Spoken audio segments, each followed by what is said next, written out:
दोस्तों, ये फंड 2021 में शुरू हुआ था और 2026 में इतना पॉपुलर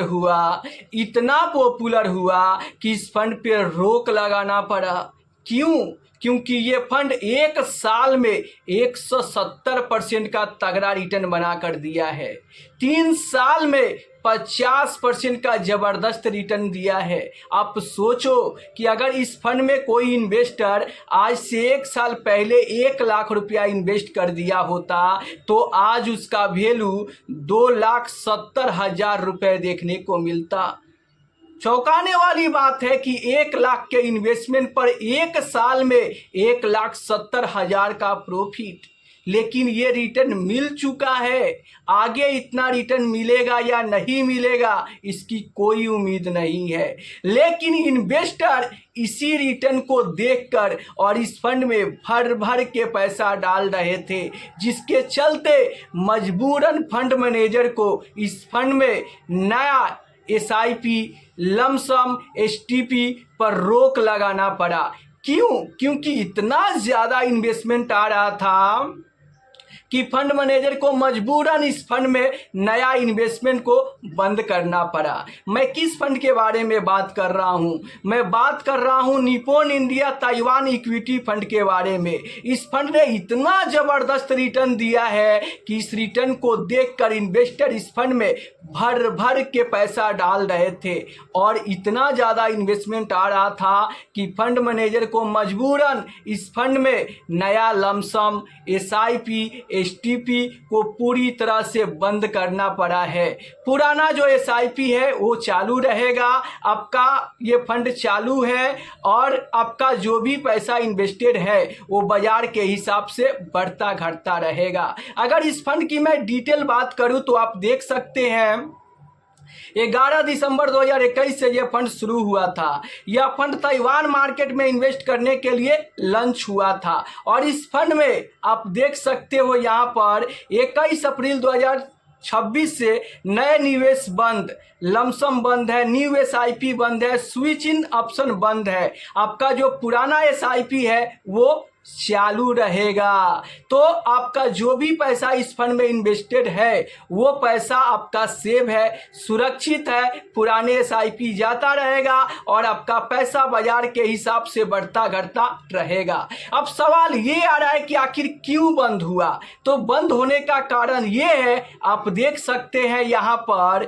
इन्वेस्टमेंट लिमिट क्रॉस होने वाली थी, इसीलिए AMC ने रिस्क कंट्रोल के लिए रोक दिया और यहां पर इन्वेस्टमेंट लेना बंद कर दिया, क्योंकि ये इंटरनेशनल फंड है और यहां पर एक लिमिट होती है, जिसके चलते लिमिट क्रॉस होने से पहले ही AMC ने इस फंड पे रोक लगा दिया। यही नहीं, एक और फंड है, उस फंड के बारे में मैं बात करूं तो आप स्क्रीन पर देख सकते हैं Nippon India Japan equity fund.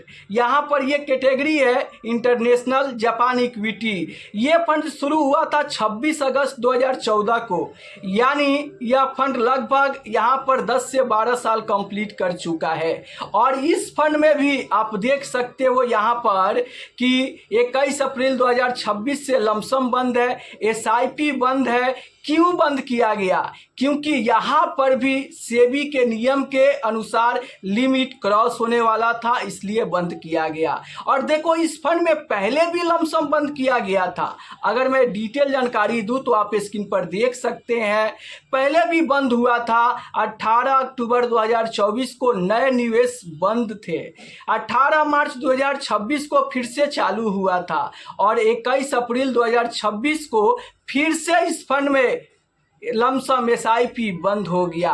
क्यों बंद होने का क्या कारण है? तो आप स्क्रीन पर देख सकते हैं, यहाँ पर सेबी ने AMC म्यूचुअल फंड कंपनी के लिए यहाँ पर इन्वेस्टमेंट लिमिट 7 बिलियन तय किया है और जब यह लिमिट ऑलमोस्ट भर जाती है तब नए निवेश टेम्पोरली रोक दिए जाते हैं और ये लिमिट भरने वाले थे कि यहाँ पर फंड मैनेजर ने नए इन्वेस्टमेंट पे रोक लगा दिया है। तो निप्पॉन इंडिया म्यूचुअल फंड के दो फंड, एक Nippon India Taiwan equity fund और एक यहाँ पर जापान इक्विटी फंड, इन दोनों फंड में 21 अप्रैल 2026 से SIP लमसम STP पर रोक लगा दिया गया है। ये फंड बंद नहीं हुआ है, ये फंड शुरू है। आपका पुराना SIP जाएगा, आपका पैसा सेव है, इन्वेस्टेड है, बाजार के हिसाब से बढ़ता घटता रहेगा, लेकिन नए इन्वेस्टमेंट पूरी तरह से बंद कर दिया गया है। इस फंड में आप नया इन्वेस्टमेंट नहीं कर पाओगे। अब मान लो कि कोई इन्वेस्टर करना चाहते हैं तो उनको क्या करना चाहिए? आप किसी दूसरे AMC के सेम ऐसे ही इंटरनेशनल फंड किसी दूसरे AMC के, जैसे एक्सिस म्यूचुअल फंड है, HDFC म्यूचुअल फंड है, किसी भी दूसरे AMC को लेकर आप वहां पर इन्वेस्टमेंट करने के बारे में सोच सकते हो। लेकिन ध्यान रहे कि ये जो इतना ज़्यादा रिटर्न बना के दिया है ना, ये रिटर्न मिल चुका है, आगे मिलेगा कि नहीं मिलेगा इसकी कोई गारंटी नहीं है। इसलिए जब भी आप इन्वेस्टमेंट करने जाओ तो खुद से रिसर्च करके ही इन्वेस्टमेंट करो, क्योंकि रिटर्न के पीछे तो बहुत सारे लोग लालच में आके इन्वेस्ट कर देते हैं, लेकिन जब फंड में गिरावट होता है तो उस फंड की गिरावट को झेल नहीं पाते हैं।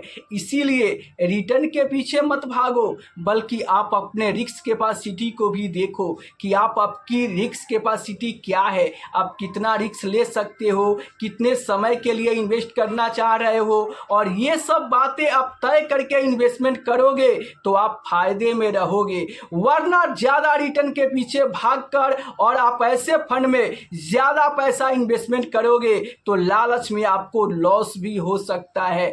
क्यों?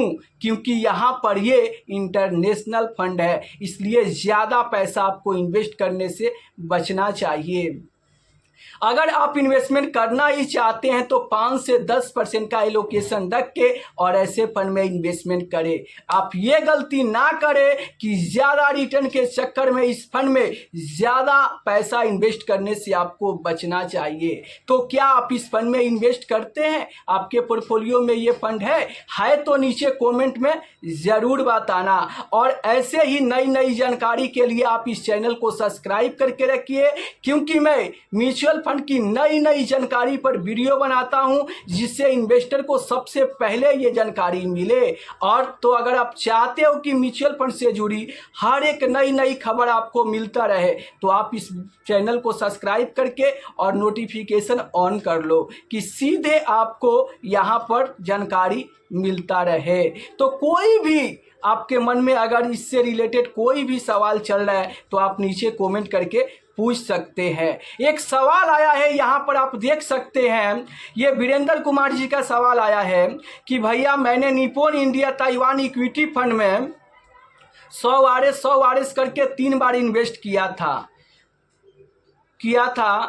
क्लोज हुआ ये फंड, उसके 2 दिन पहले डाला था, पैसा अकाउंट से कट गया बट पेमेंट शो नहीं कर रहा है। देखिए, अगर इस फंड को क्लोज होने से पहले आपका इन्वेस्टमेंट गया है तो आपको यूनिट अलॉट होगा, क्योंकि यहाँ पर 21 अप्रैल 2026 से इस फंड को मतलब नया इन्वेस्टमेंट रोका गया है। तो इस तारीख से 21 अप्रैल 2026 से पहले अगर आपका पैसा कटा हुआ है, आपका इन्वेस्टमेंट गया है तो आपको यूनिट अलॉट होगा। अगर किसी कारणवश अभी तक आपका यूनिट अलॉट नहीं हुआ तो आप चाहो तो निप्पॉन इंडिया म्यूचुअल फंड के कस्टमर केयर नंबर पे कॉल करके और इसकी डिटेल जानकारी आप ले सकते हो। तो आप अपने मोबाइल के गूगल में जाओ और वहाँ पे लिखो Nippon India mutual fund customer care का नंबर भेजिए, वहाँ पे आपको नंबर मिल जाएगा और उस नंबर पे आप कॉल करके और इसकी पूरी डिटेल जानकारी आप ले सकते हो कि सर मेरा जो पैसा यहाँ पर गया था वो उसका अभी तक यूनिट अलॉटमेंट क्यों नहीं हुआ। वहाँ पर फंड मैनेजर आपको पूरी जानकारी दे देंगे, तो आप जानकारी लेकर और संतुष्ट हो सकते हैं। देखो, फंड मैनेजर कस्टमर को हेल्प करने के लिए ही बैठे हैं, तो आप जाओ, कॉल करो और इसकी डिटेल जानकारी ले सकते हो। अगर मुझसे डिटेल जानकारी लेना चाहते हो तो मैंने आपको बता दिया कि थोड़ा देर हो रहा है लेकिन यूनिट अलॉट होगा। अगर फंड बंद होने से पहले, इन्वेस्टमेंट बंद होने से पहले आपका पैसा कटा है तो आपको यूनिट दिया जाएगा, आप वेट करो। ज़्यादा दिक्कत परेशानी है तो आप कस्टमर केयर नंबर पे कॉल करके इसकी डिटेल जानकारी ले सकते हो।